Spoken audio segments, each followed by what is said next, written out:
Welcome to Straight Shot. Marketing is everywhere. It's around your life, from what you eat to what you wear and where you go. It is a vital part of any and all business. Let's discuss the world of marketing and business as it influences everyday life with the staff of Atlanta marketing agency Reformation Productions and guests as they give it to us straight.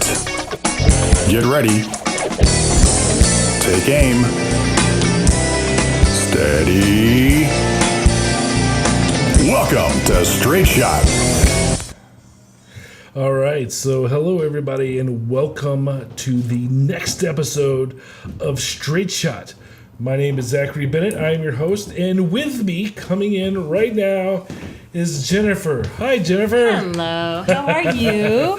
I am good. How are you? I am great. I can't wait to start this episode of Straight Shot. Yeah. As she puts her headphones on and is here, gathered, collected, and happy. Do this. Hey, I see you're wearing your Label Village shirt. I am wearing a Label Village shirt. Isn't that snazzy? Yeah. Yeah. Label Village, for those of you that don't know, we're going to kind of plug a client now. Plug. Label Village is one of our clients that...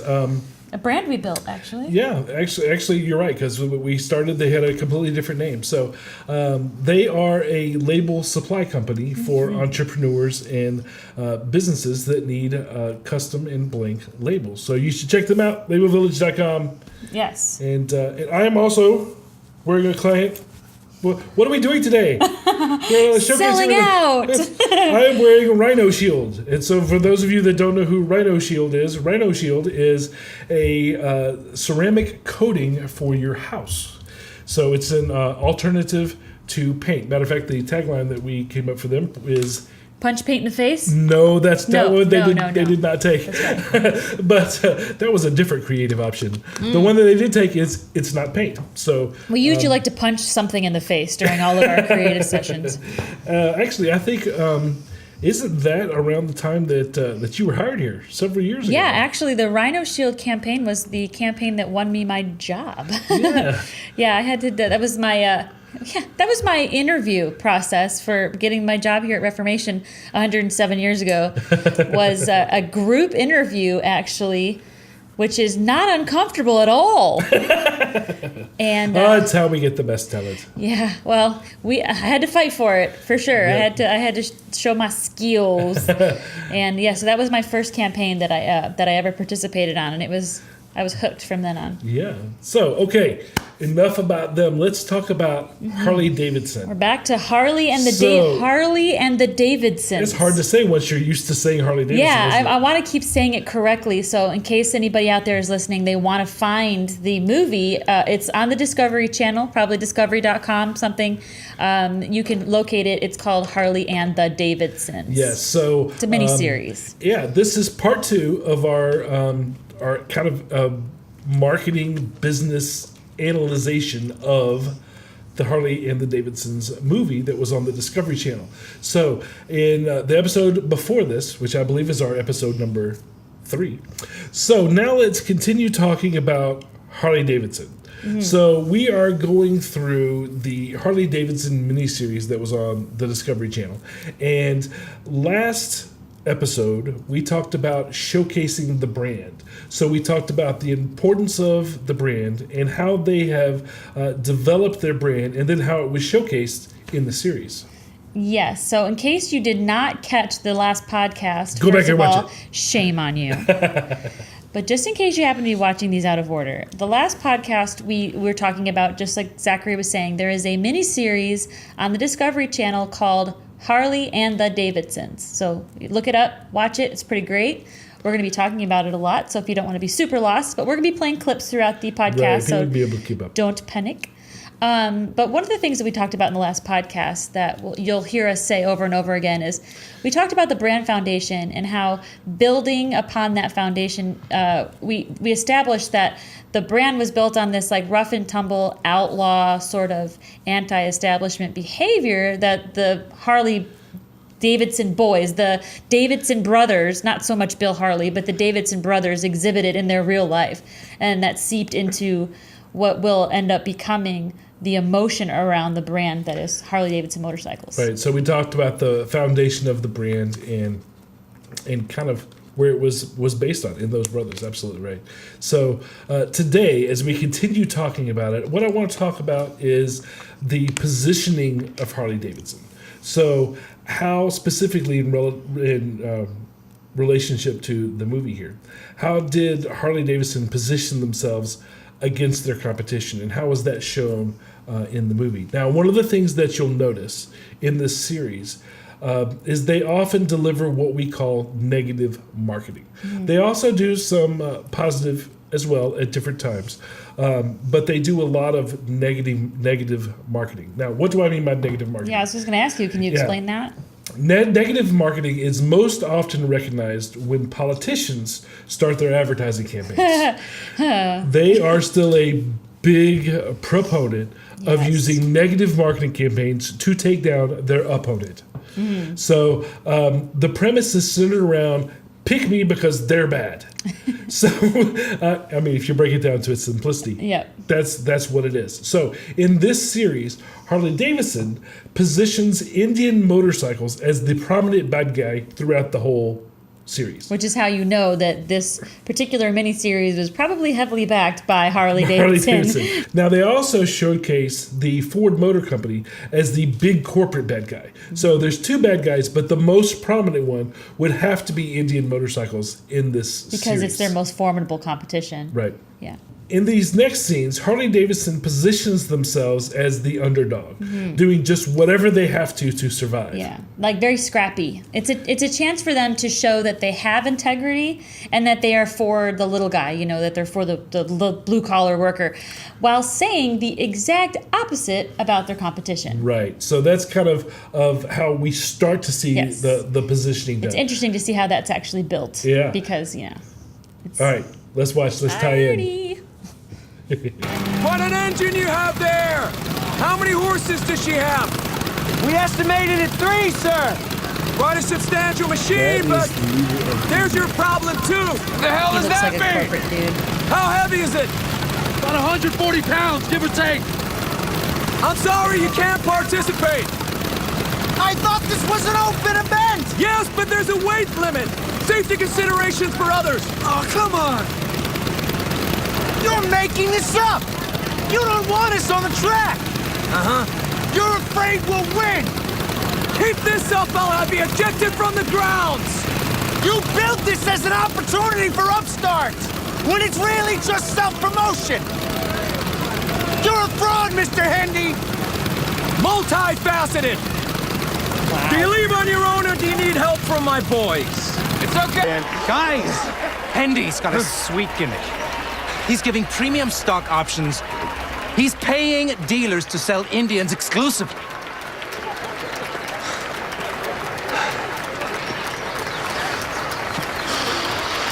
Robbery by fountain pen all over again. Hey, Handy! You may have those clowns in your pocket, but no one can ignore what they saw today. What the whole crowd saw. All they saw was a ruffian. We built a better motorcycle.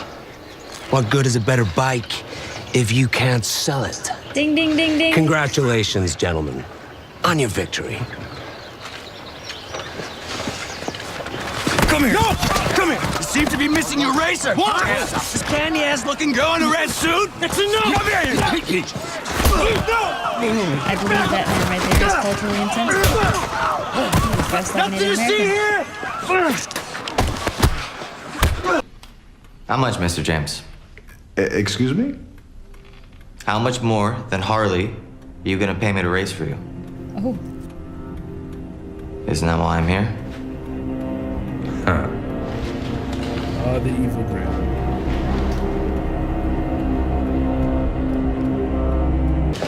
It's from Shrimp Barnes.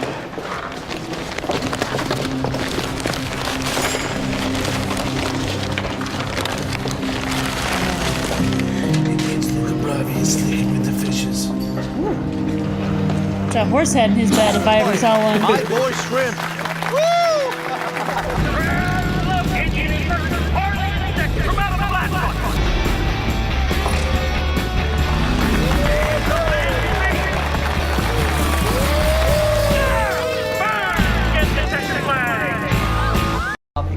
I'm only interested in Harley Davidson. I hear that a lot after their Army Quartermaster School program. Boys coming back only want Harleys, just like yourself, Mr. Johnson. Very good, Mr. Johnson. Here's the newest model of Harley. I'll take one of each, new models and old, whatever series you have in hand, and I will pay cash. I'll have a truck pick them up later tonight. Excellent, Mr. Johnson.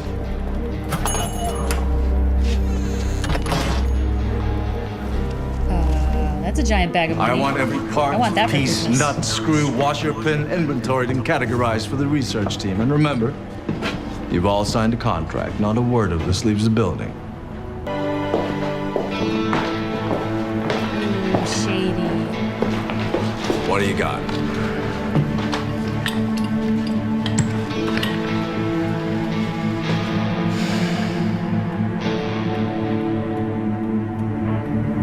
Evil Grim.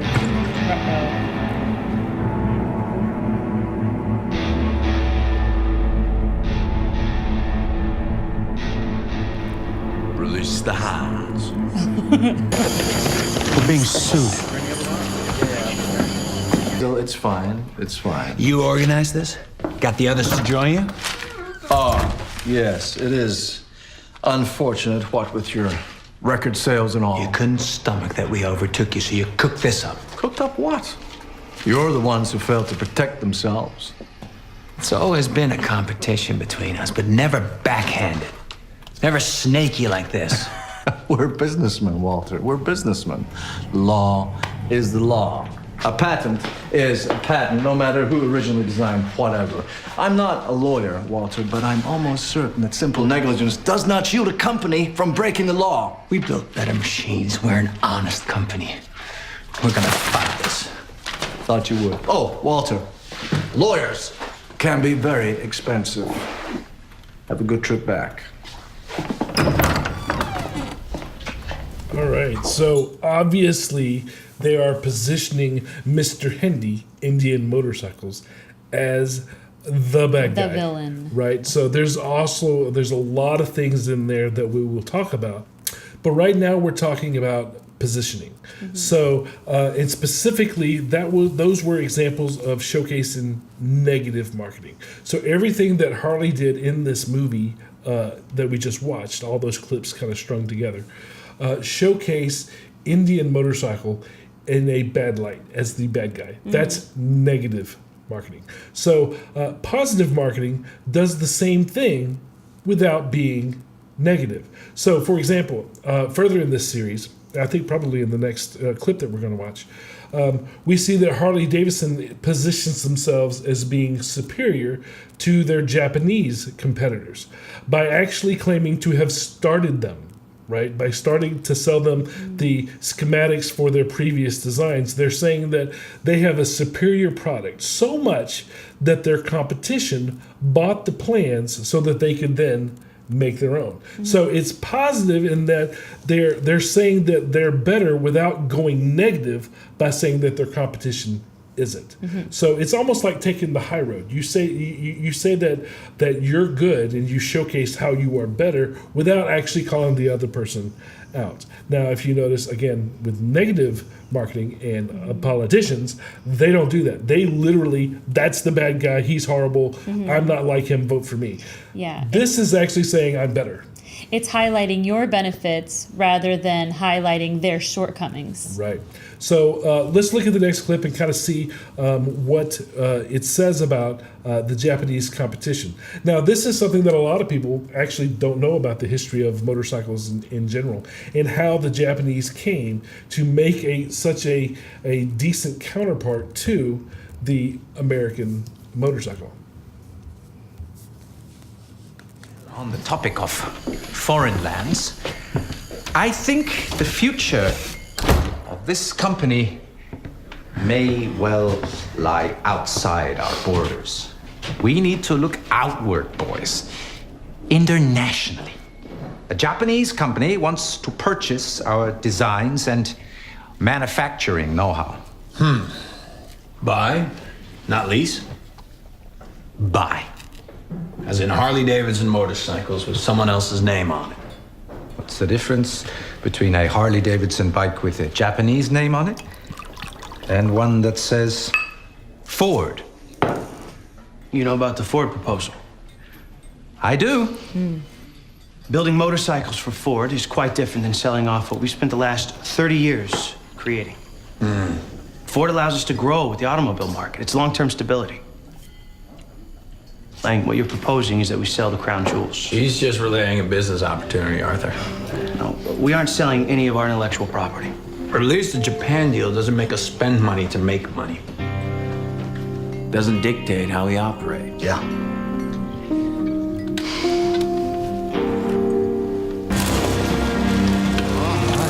They keep him in the shop, keep him locked to his desk. I know exactly how you feel. Oh, Mr. Harley, I've long studied your 1905 and me twin. Scoitus.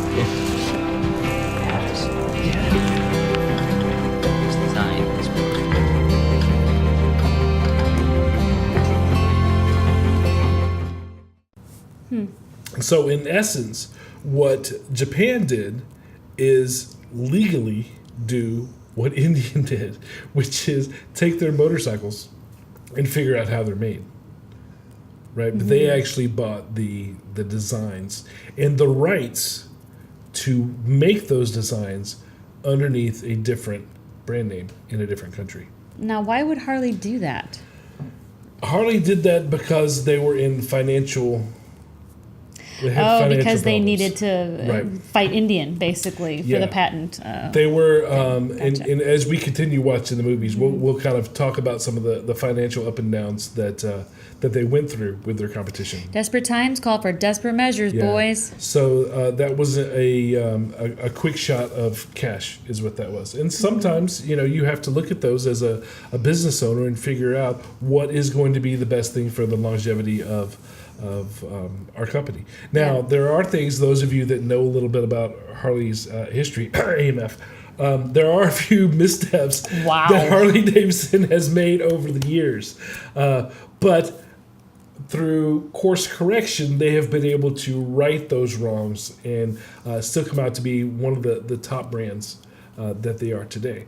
So back to negative and positive marketing.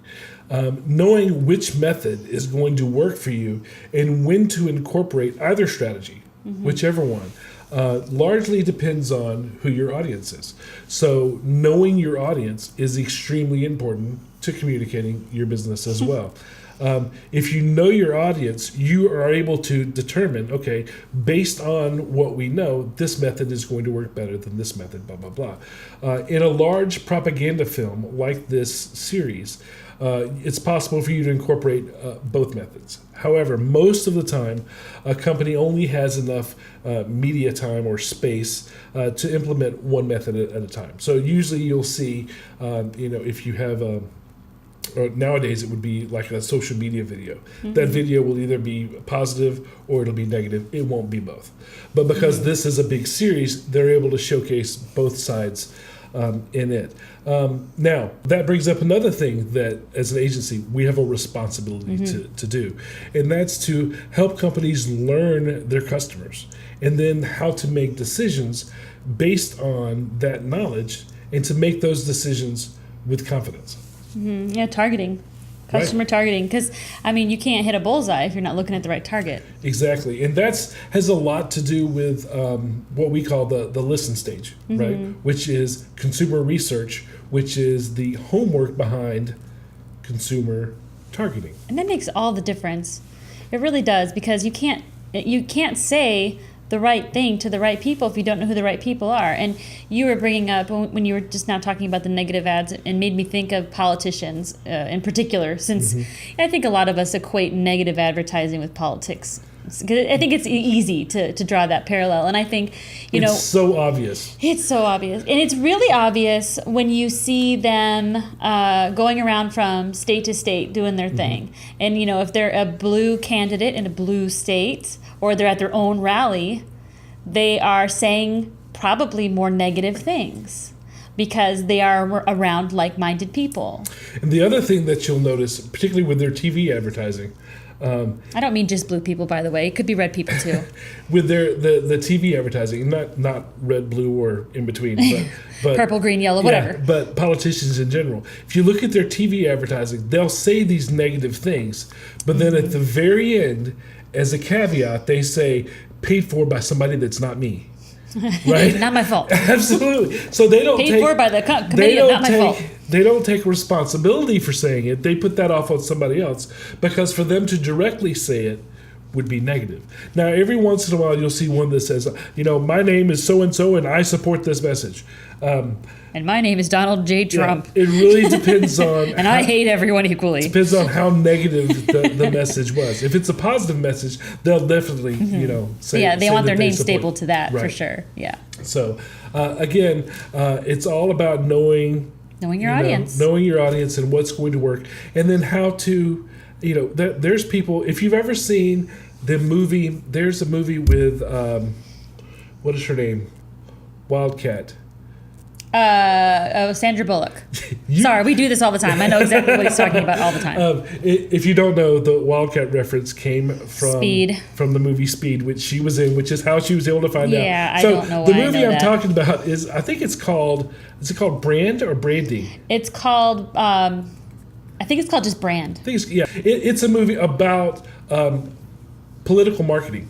And in it, she is a consultant that leads these politicians in how to market themselves. So again, we are marketing geeks, and we watched all this stuff. That's what we do in our spare time. So it's how we keep up on what's going on. But if you watch that movie, if you care to watch that movie, if you care to see how negative and positive marketing really works out in the political spectrum, that's another movie. And in that movie shows us the good ways to do it and the bad ways to do it. So that's because if you do negative advertising the wrong way, it can really hurt people, hurt reputations, damage people, or worse. Sure. And in that movie, particularly, where we talked about, remember in last episode where we talked about whatever you build your brand on has to be authentic? Mm-hmm. In that movie, they showcase what happens when it's not Yeah, authentic. because you have to consistently stand behind your platform, your brand, and if you can't keep the momentum going because it's so opposite of who you are, that is definitely something to consider. We should probably do a podcast episode in the future on that movie specifically, because there's so much to highlight from that, and maybe in that we can tie in the whole everybody on the hates Trump right now. So maybe we could find some way to tiptoe around that. How do we tiptoe through that minefield, I wonder? I also did, as you know, a lot of our podcasts are coming from ideas from blogs that we've already developed. I did a blog another series based on Trump as a brand. And I started that before he ever won the presidency. And just how he was building his campaign from a marketing perspective, because that's what we're talking about. I'm not here to tell you who to vote for. I'm just here to talk about how he's already been voted for. But I will say that right. Donald J. Trump had a brand before he was president, and he has a brand now that he is president. Right. And those two things are actually quite different. Yep. I mean, they coincide at some point, but at the end of the day, I mean, he has actually had to reinvent his own brand in the middle of his life. It's gotten a lot. His campaign, he now has to deliver on what he promised when he was running for office. Enough about that. Maybe we'll talk about that again in a future episode. I have opinions. Oh yes, of course. Everybody in the country has opinions about this particular subject. But mine are better than everybody else's. Oh, okay. So we're going to take a break and hear from... Now seems like as good a time as any. And hear from our sponsors real quick. And then we'll come back and we're going to talk about the marketing trends that are showcased in the movie that are actually set by Indian. So a little more about the history of marketing motorcycles. Get back on the motorcycle. Yeah. So let's hear from our sponsors. We'll be right back. Change your oil and change a life. Car manufacturers recommend you replace your vehicle's engine oil every 3,000 to 10,000 miles. Why not help change lives in our community at the same time? From now until the end of the year, Napa Auto Care Atlanta is donating a portion of all oil change services to the United Way. Bring your vehicle into a Napa Auto Care to help support our efforts for a better Atlanta. For more information or to find the center nearest you, go online to oilchangeschangelives.com. Straight Shot is brought to you by Reformation Productions, a full-service marketing agency in Atlanta, Georgia, helping companies promote and communicate their business in the most efficient and effective ways possible through straight-line marketing. Find out more by visiting reformationpro.com or call 678-825-8086. Reformation Productions. Think in straight lines. Welcome back to Straight Shot Podcast. I am Jennifer. With me always is my lovely assistant, Zachary. I'm your assistant now. Sorry, Awesome. a girl can dream. And if you're just joining us, hopefully you've been here the whole time. We're talking about Harley and the Davidsons miniseries on Discovery Channel. And we're discussing right now positioning in competition. And I think we're just about ready to dive into some good old-fashioned Indian advertising. So yeah, now we're going to talk about some of the different marketing trends that were set by Indian. One of the things that you can do when you go back in these biopics, these documentaries. Mm-hmm. It's not really a documentary, but it's a biopic docu-series. Yeah, is you can go back into history and you can see how things have developed business-wise over time. So some of the things that I kind of want to showcase here are how a lot of these trends that we see today came into being. Mm-hmm. And a lot of them were started by Indian, as shown in the movie here. Interesting. So, though there's a lot of negative marketing that we talked about before the break, there are also some elements that showcase Indian as being a champion, things that they were a champion of, because Indian was the leader of the industry when Harley Davidson was first born, albeit not for long. They were the leader of the industry when Harley Davidson first started. And as the leader, they pioneered a lot of the marketing and business strategy that HD followed as they were growing. So let's kind of unpack and explore what some of those were. The first one that they developed was racing. Organized motorcycle racing started out by being a promotional tool for Indian Motorcycle. I believe we saw a clip earlier, may have been the last episode, where you kind of see them talking about in Art kind of uncovers, hey, this is a promotional thing, this is self-promotion for your company. And it was. It was designed as a way to show that Indian was a superior product to all the up-and-coming competitors that existed, that were out there. They organized a tour of small-town competitions around the country where they invited people to come in, and whoever could beat Indian, this is what they promised, whoever could best, I think is the way that they said it back then. Best Indian. If you could best my machine, then I want to hire you. So then you'll be invited to join the company. So this is also a recruitment tool, right? So it's recruitment marketing on top of being product marketing. So this way they get these people that go out there and they build these machines, and if their machine beats Indian, they then hire them. So it's a recruitment tool, right? And it's also a way to say, job interview, right? It's us, which we talked about with you at the top of the hour here. Seriously, you job interview, free labor, whatever. And it's also, you were paid for that interview, and it's also product marketing. In which case it's saying we are so confident in our product that we're betting other people can't beat it. So it's kind of both. Now, this ended up, as we see in the movie, not being true. They actually did not invite other people to come work with the company. As Indians started losing races, they started to change their mind on a few things, which again makes them the evil competitor. They're reneging in the movie. Nobody likes that. But originally, that was the promise. So either way, racing became a staple in the industry as the best way to showcase a product. Yeah, Harley always prided themselves on being an honest company. So it would make sense that in this documentary style series that Indian would be poised as untruthful. Yep. So let's dive in a little bit. Let's dive in a little bit and watch some clips from Harley and the Davidson on the Discovery Channel and the racing, how that was showcased in the film series. Davidson! That Merkel's new bike? Yes, she is. She's getting her ready for when Hendy comes to town. Hendy Bicycles is coming here? Yes, sir. They are now the biggest makers of motorized bicycles in America. Calling theirs the Indian. But why is he coming here? Draw spectators, sell bikes. Merkel wants to make an impression. When? What the hell is George Hendy doing here in our sleepy town? Some of you know me as a bicycle racer. And I win. World champion in 1886. That's why I made the Indian the best. Don't believe me? There are now 50 motorcycle makers in America. Everyone gets a chance to race against Indian in our expo run next spring. Races in every city. All makers welcome. If you can best my machine, then I want to partner with you to take Indian motorcycles to the next level. Steal your ideas.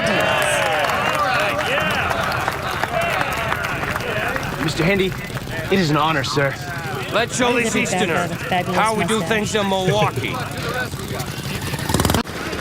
Welcome to the Indian Expo Run! More than a race! It's a wide-open clash of ideas, materialized in steel!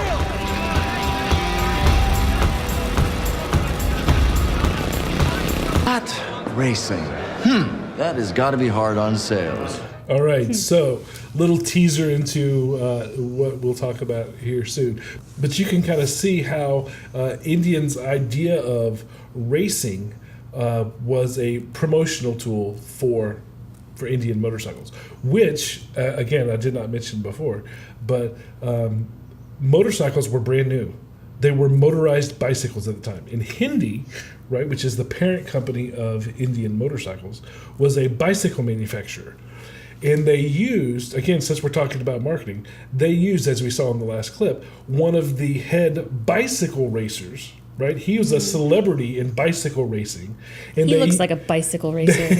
They used his celebrity to help promote the Indian bicycles. Well, they weren't Indian, Hindi bicycles. So he used his own celebrity to sell bicycles because he was a champion. But so then you start to see kind of celebrity endorsement happening. Yeah. Right? Even though he developed it, himself. He made Hindi bicycles himself, which then grew to become Indian motorcycles. Interesting. Yeah, but you definitely, the words right out of his mouth talking about how he was the world champion bicyclist. In 18 something. And I don't know what it is, but why does every evil henchman in the world have to have a fabulous mustache? What is that about? I don't know if you actually did in real life, but in this little drama series, fabulous. Well-groomed man. All right, so we won't talk about mustaches. I mustache you a question. Oh, no, you did not. Wow. Really? I have a dad joke. I have little boys. What can I say? It's a dad joke. All right, so let's move on to talk about the next tool or marketing trend that Indian developed. Okay, so the next thing we're going to talk about is exclusive dealerships. Again, we saw a clip earlier where Hendy was positioned again as the bad guy for having these exclusive dealerships. However, it is a marketing trend that continued beyond that. So, Indian developed exclusive dealership agreements as a way to proactively shut out their competition. In the very beginning of the industry, there were motorcycle dealers that were kind of like a grocery store, right? You go to a grocery store, you can buy craft, you can buy Velveeta. any other manufacturers that are out there. So the idea is that you go to a marketplace You and have choice. you can buy whatever you want. So motorcycles were very much the same thing. You could go in and purchase any brand of motorcycle that you wanted to. Now, brand exclusive dealerships are now commonplace. Now you see them everywhere. But at the time, they were not. We also have hybrid dealerships now. Dealerships that sell more than one brand. But the every brand selling has been left behind. The only places that still do that are used car or the buy motorcycle here, sell here dealerships. places, yeah. They will sell anything. But most of the rest of them, they either have their own, Ford has their own dealership and that's all they sell, or they're partnered up with one or two other brands. You can see Suzuki and Triumph motorcycles partnered up here locally in Gwinnett Indian County. and Victory. Right. Yes, exactly. Where you see where they're partnered up, they have a business Harley partnership. Harley doesn't play right with anybody else. No, they don't. Dealerships are not marketing, you say? Dealerships are Dealerships not are marketing. not marketing. Everything is marketing. And marketing is Everything. everything. So, for those of you that don't know where that quote Regis came from, McKenna, look it up. Regis McKenna, absolutely. We always do nods back to our previous episodes. I've noticed. That's why you got to keep up, people. Keep up or get off the porch or stay on the porch. Or I don't know. I'm sorry. Go on. Dogs, something. All right. So when it comes to communicating your business to the public in the marketplace, every effort, every process, and every tool is part of marketing.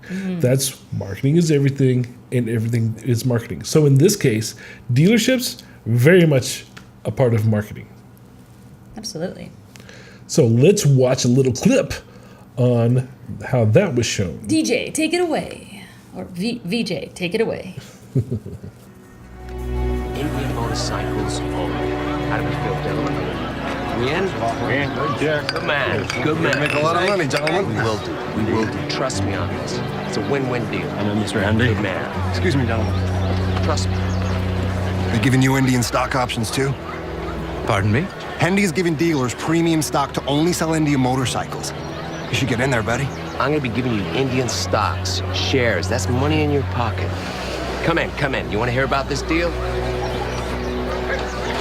On that winner stand. Guys, Hendy's got a sweet gimmick. He's giving premium stock options. He's paying dealers to sell Indians exclusively.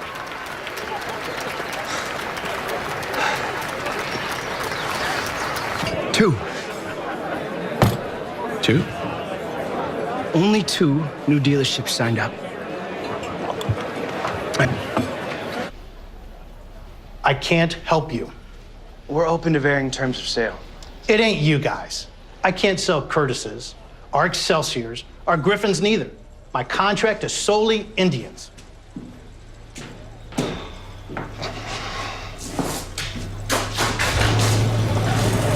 That's how we squeeze out our competition. Absolutely. Now, well, the other thing that you'll notice is that motorcycle dealership was in a storefront. You don't see dealerships in storefronts anymore. No. Actually, that's not true. If for Harley Davidson, right? They're the only ones I know that do this. They actually, if you go to Key West, or you can even see it in an airport, where they'll have a retail store they'll have one motorcycle in there, and the rest is all merchandise. Oh yeah, they have one of those at SunTrust Park. Oh, do they? Yeah, they have a Harley apparel gear, Right. merchandise. Right. So I'm So- sure they have a bike on set. Bite what I just said. Now, for the most part, however, there are not storefront type of dealerships anymore. But all right, so let's continue talking about the tools that were developed and are still in use today that were showcased as being part of what Indian brought to the table through this movie. The next thing that I want to talk about is co-branding. In this case, industry associations. Now, racing, the act of racing, which was tool number 1 that we talked about, led to Indian organizing and leading an industry-wide organization for motorcycle manufacturers. Of course, they were the leadership of the organization. So now when you look at the whole idea of industry associations, they're very common. You see them all over the place. Banding together, even with your competition, lets companies to organize and govern larger events than they would be able to do on their own individually. So for example, for you to have, for them to continue racing, for example, and to have Indian-specific racing all around, that would be very difficult on their own because it's a very large event. It would be very costly. But if they have all these different partners that come together, that's co-branding, where you join together with another company, even if it's the competition. In this case, it was the competition. Join together with another company for the mutual benefit of the companies because they have the same target market. Yeah, so and you're borrowing from their target audience as well, even if it's your competition. Right. So you're from their customer base. Absolutely. Co-branding is all about that, banding together for the benefits of all the different companies that are involved. So let's watch a clip where they kind of talk about the development of the Motorcycle Association. Gentlemen, if you please. I'm here today to make an announcement. Due to personal MMA reasons, is something totally different now. I shall be retiring early from Indian motorcycles. Mixed martial arts. The last decision I will be making as chairman is to appoint my successor. He has an engineering degree from Princeton, an economics degree from Wharton, and has personally raced up and down the East Coast. I am sure his new appointment as president will benefit the MMA and the motorcycle industry as a whole. Gentlemen, Mr. Randall James. There's that same mustache. I tell you, it's like they just go buy it. Thank you, put it on. thank you, Mr. Handy. I'm honored by this warm welcome, and while I humbly accept the title of president, I just wanted to say, I'm not a company man. I work in a factory, just like many Americans, and I am not the son of a rich family. I am my own man, just like you. And that, my good sirs, that is what motorcycling is all about. It's about making your own way.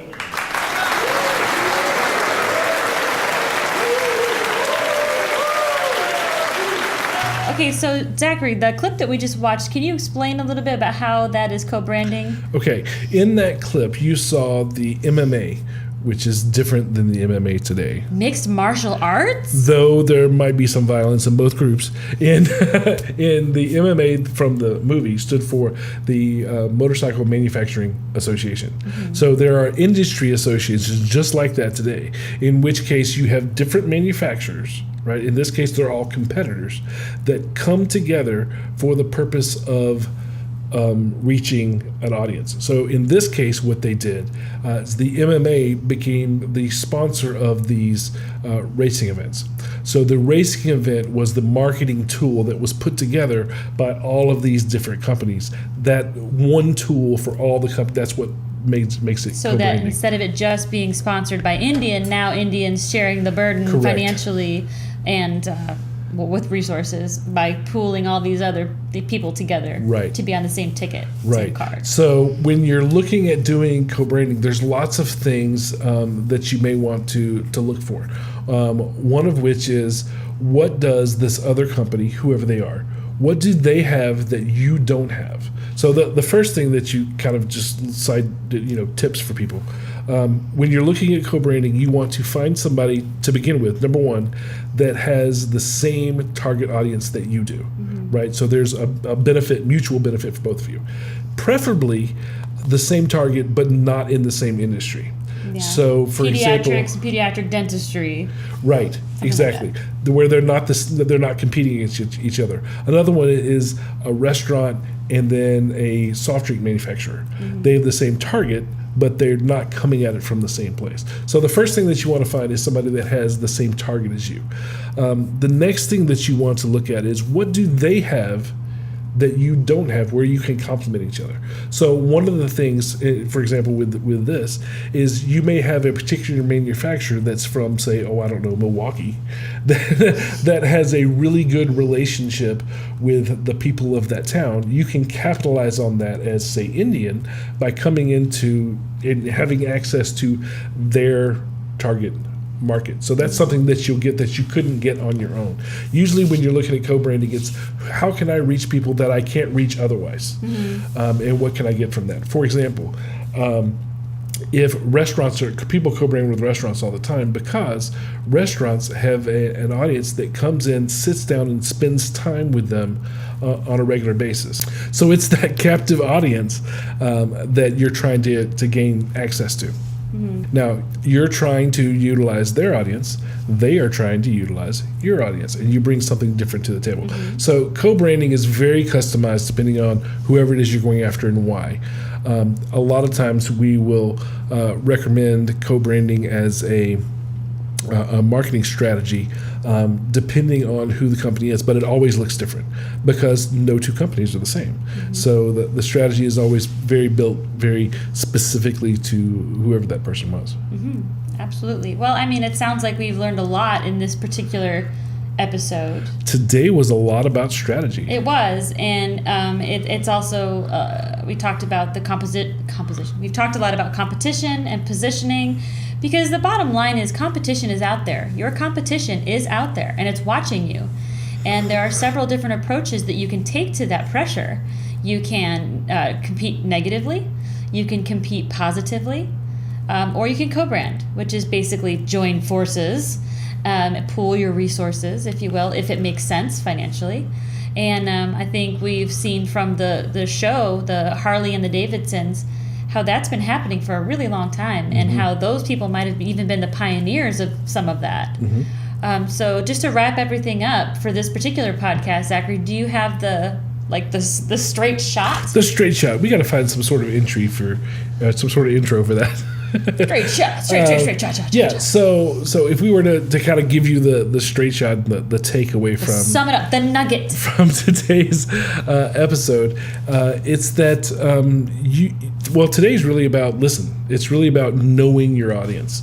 So you have to find ways to be proactive and strategic in your marketing approach. Whether your approach is going to be that of negative campaigning or positive campaigning, you have to develop your approach and then make the necessary strategic tools to then go into the marketplace. Now, we'll dive more into strategies and marketing tools and methods and so forth in the film in future episodes. But the ones we talked about today are just a few examples of how you have to know your audience so that you can know what sort of messaging if you kind of want to talk about messaging, positive or negative messaging, is going to relate to them. And then once you do that, you have to figure out, okay, how are we going to go after them? What are the marketing tools to take that message to the public? So I guess that's kind of the wrap up for today are those two things.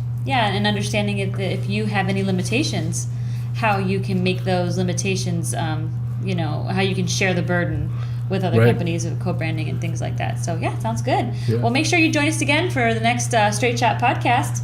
I'm sure it'll be exciting. It'll be the wrap up to this one. Actually, I don't know if we're going to do the next, which will be the final of the Harley Davidson series. You think we might put a pin in that for just a sec? I think we might, because it's Christmas time. It is Christmas time, and there's so much marketing and advertising happening on TV, on social media, outside, on billboards, on buses, everywhere. You can't ignore, one of the reasons that the Straight Shot podcast was invented, why we came up with that, was because marketing is everywhere. You walk outside, it bombards your senses everywhere you go. It's on everything you see. It's on the radio. It's on everything you hear. It's on the clothes on your back. It's everywhere. So it is no more prevalent then than it is during Christmas time. We would be remiss to not have Yep. a podcast about Christmas marketing. So I think that's what we may do this next go around, is see if we can't talk about seasonal marketing and how that works. Capitalizing on people's emotions during the holidays. Yay! Grab your tissues, kids. It's going to be a bumpy one. And we'll see if we can get that to you sometime before the new year. So we will be working on developing that, and we will talk to you again soon. But thereafter, we have the closing podcast for the Harley Davidson series. If you have enjoyed this series, you can sign up for notifications by texting the word Reformation to 90210. And it'll sign you up for notifications. And if you would like to be a guest on our show, particularly since I just told you we're going to be talking about seasonal marketing, if you have any sort of input that and you would like to be a guest on our show, go ahead and go to straightshot.net. Find out more about how to do that from there. You can also support our efforts to bring you this show by using our Patreon page. All of that and more, straightshot.net. Yeah, and if you don't feel like you want to go to the internet, you can always use the good old-fashioned telephone. Yes. Which is 678-825-8086, extension 300. That should get you to the Straight Shot podcast as well. That's right. So, again, thank you for joining us. And no, thank you. And we'll talk to you again next time. Bye. Thank you for listening. If you found this podcast informative, we hope you'll pass along our web address, straightshot.net, to your friends, colleagues, and business associates, and please leave us a positive review on iTunes or on our Facebook page at facebook.com/straightshot.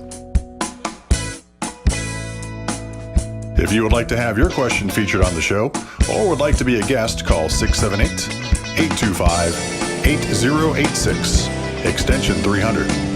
Or you can email us at info@straightshot.net. Be sure to download the Straight Shot podcast app on your smartphone to hear previous and new shows. You can also find us on Spotify, iTunes, or directly at straightshot.net. This has been Straight Shot.